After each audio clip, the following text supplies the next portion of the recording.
ओम शांति।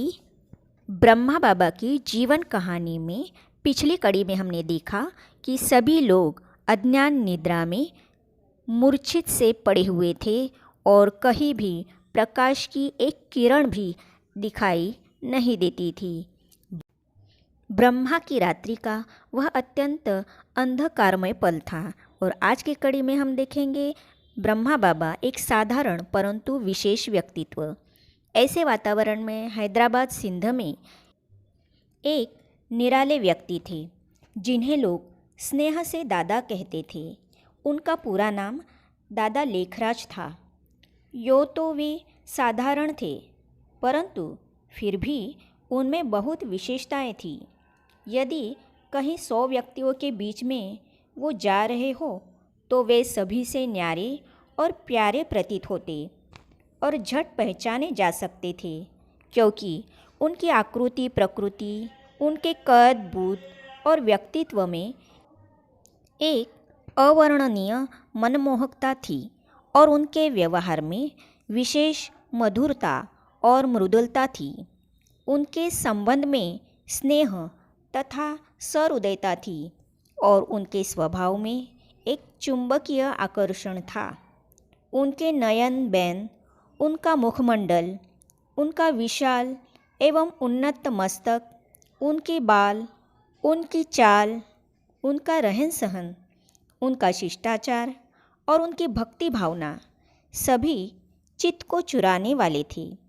इसीलिए लोगों से उनकी अच्छी मित्रता थी और वे सिंध के लोगों के स्नेही थे।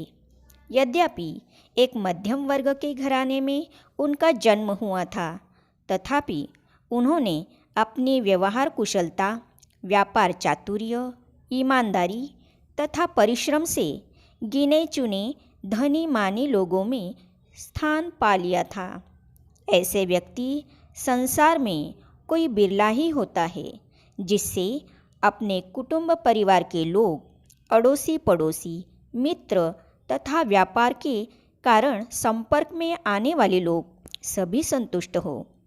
कोटि कोटि मनुष्यों में से कोई एक मनुष्य ऐसा होता है जो लोगों को भी प्रिय हो और जिसे अपने मन में भी लोगों के लिए प्यार हो।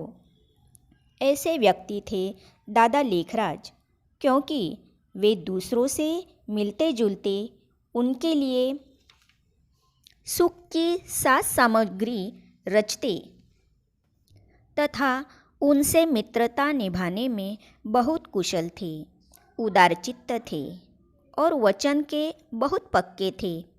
उनकी कायिक रचना, उनका स्वास्थ्य, उनकी वेशभूषा, उनकी वाणी में भरे मिठास का हम कैसे वर्णन करें। वे सभी इस बात की ओर संकेत करते थे कि पूर्व जन्म में उनके कोई विशेष ही संस्कार रहे होंगे, क्योंकि कुदरत ने उनके इस शरीर रूपी रथ को बनाने में विशेषता और अलौकिकता का प्रयोग किया होगा। जिन लोगों ने एक बार उन्हें देख लिया अथवा जो उनके संपर्क में आए, वे ऐसा अनुभव करते थे कि दादा उनके भी संबंधी है, अथवा वे मन में सोचते कि क्या ही अच्छा होता यदि वे दादा के निकट कुटुंबी होते। इसके आगे की कहानी सुनने और पढ़ने के लिए इस चैनल को लाइक कीजिए, शेयर कीजिए और सब्सक्राइब कीजिए और अपना सुझाव कमेंट्स में ज़रूर लिखिएगा। ओम शांति।